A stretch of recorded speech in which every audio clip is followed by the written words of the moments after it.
So you guys want to get married? Think again. Because even after the divorce is finalised, your trouble are just getting started. Two ex-wives want the Supreme Court to rule that they should have had more money after divorcing. Both women say their ex-husbands misled judges about how much they were worth. A panel of Supreme Court judges have begun analysing the women's claims at a hearing in London. Two women are heading to the highest court in the land this morning to try to overturn what they describe as unfair divorce settlements. Alison Sharland and Varsha Gohill both say that their exes deliberately misled the court about how rich they actually were. Our legal correspondent Clive Coleman is outside the Supreme Court. And Clive, Alison Sharland, I'm reading, actually got a divorce settlement of $10 million, but he's arguing that her husband could have paid her much more because he managed to conceal how wealthy he is.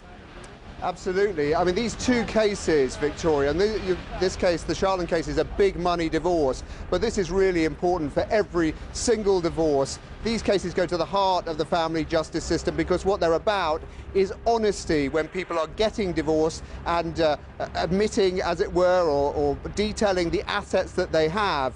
And the reason why it's so important is that the UK generally, but London in particular, is seen as the divorce capital of the world. And the reason for that is that in any marriage of any sort of duration whatsoever, there is generally a 50-50 split of assets. And that means there is a massive incentive for people to hide their assets. Now, as you say, in Alison Sharland's case, she took a settlement of £10 million.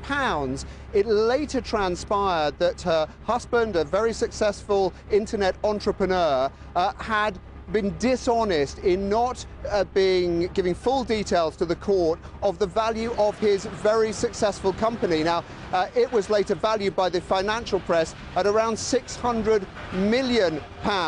Now, she went to the Court of Appeal. The Court of Appeal said, yes, he was dishonest. He didn't detail his assets fully, but it wasn't significant. You wouldn't have got more money even if he had. She's appealed that decision to the Supreme Court, and the issue is, you know, should the dishonesty alone entitle her to renegotiate her divorce settlement? And as I say, critical, because in smaller divorces, normal divorces, hiding 10, 20, 30,000 pounds can be absolutely critical. Now, I'm with Mark Harper, who is a specialist divorce lawyer, not involved in this particular case, I should add. But Mark, just tell me, why is this such a significant case? Well, quite simply, as you said, on divorce, couples have to be honest about what assets they have. And if people lie about what assets they have, the court system can't function. And it's surprisingly easy to hide assets, and lots of especially wealthy husbands do so. Yeah, I mean, wealthy husbands really don't like getting divorced in this jurisdiction. They don't like getting divorced here because it costs them. Yes, there's no doubt that here wives get far bigger awards than they do in other countries, and that's because of the 50-50 rule of all assets made during the marriage. So we've got a system at the moment, it seems to me, and this will really, I think, surprise people, whereby you can be perhaps a little bit dishonest, as that you can not admit to certain assets as long as it's not significant. Yes, in Sharland, what the judge said was, although the husband had clearly lied to the court about the possible sale of his business in the future and the value of it, that wasn't material, meaning it wasn't a big enough lie to have made a difference to the overall outcome. And that's really the crux of the case, where if someone has lied, then should that mean that you start all over again and the court looks at everything afresh, or does the court still hold someone to the original agreement? And that's what we should get a ruling on in this case. In other words, if you tell one lie, will that be enough to unravel the whole thing so that you can renegotiate, get a second chance? That's right, and that's why unusually today there are 7 judges hearing this appeal.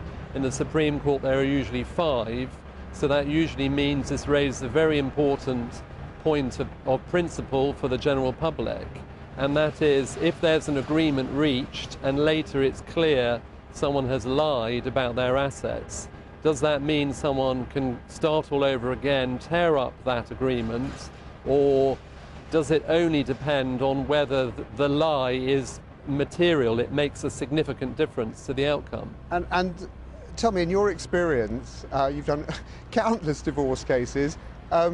Do people really, there is obviously an incentive to hide money. Do they do that because they have to fill out a long form, I think it's called Form E, where they're told they have to declare every single bean, every bit of pension, every building society account?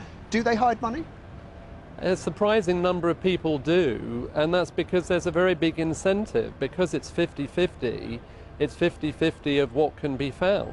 And it's relevant even in the, ordinary cases. Okay. So, Victoria, I think this is a case which is going to resonate with a lot of viewers to the programme, because it absolutely goes to the heart of the financial settlement on divorce and what you should declare in terms of your assets, and what you have to declare, and what's going to happen to you if you decide you're going to hide a bit. So we'll get a judgment. I think this is a 3-day hearing. We probably won't get a judgment for a month or so after that, but eagerly awaited. Thank you very much, Clive. Absolutely, and I know you'll be back to tell us the outcome. Thank you, Clive Coleman at the Supreme Court in London.